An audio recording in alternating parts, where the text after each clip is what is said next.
तुमच्या मुलाचा वेळ वाचवा जर तो 10वीला असेल, कारण सायन्स 1च्या अशा गोष्टी जो पाठ करतोय त्या कधीच पेपरला 6 वर्षात आलेल्या नाहीये. सो सगळ्यात महत्वाचं मला कसं कळलं, धडा आहे ग्रॅव्हिटेशन. 2019ला क्वेश्चन 1A 2B आणि 3C मध्ये प्रश्न आलाय. एक आला होता फॉर्म्युला, मग आला फ्री फॉल, मग आला व्हेरिएशन ऑफ जी. तर सगळ्यात महत्वाचं 2020 मध्ये क्वेश्चन नंबर 1B मध्ये 2 मार्कासाठी वेट आला होता. सी मध्ये केपलर्स लॉ आला. 2022 मध्ये 1B आणि 1C मध्ये परत फ्री फॉल आणि केपलर्स लॉ आला. एक लक्षात आलं असेल की आता हे क्वेश्चन्स रिपीट व्हायला सुरुवात झालेली आहे.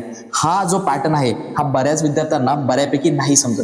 2023, 24 आणि 25 मध्ये थोडासा गेम पलटी झाला. 2023ला एस्केप वेलॉसिटी आणि मास आणि वेट वरती भर दिला. 2024 मध्ये न्यूटन्स लॉ, टाइम पिरियड आणि फ्री फॉल, हा फ्री फॉल परत वरतून रिपीट झाला. 2025 मध्ये मास आणि वेट जो बरोबर इथे 2023 मध्ये विचारला गेला तो परत 2025 मध्ये विचारला गेला होता.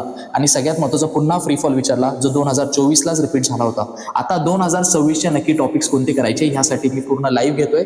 आणि हे एकाच धड्याचं आहे, पण तुम्हाला 10 धड्यांचं जर डाउनलोड करायचं असेल तर सगळ्यात महत्त्वाचं हा व्हिडिओ सगळ्या मित्रांपर्यंत किंवा व्हॉट्सअप ग्रुपवर पाठवून द्या. आणि ह्याच आयडी वरती एक DM करा, तुम्हाला संपूर्ण डाउनलोड करण्याची प्रोसेस आणि लिंक भेटून जाईल.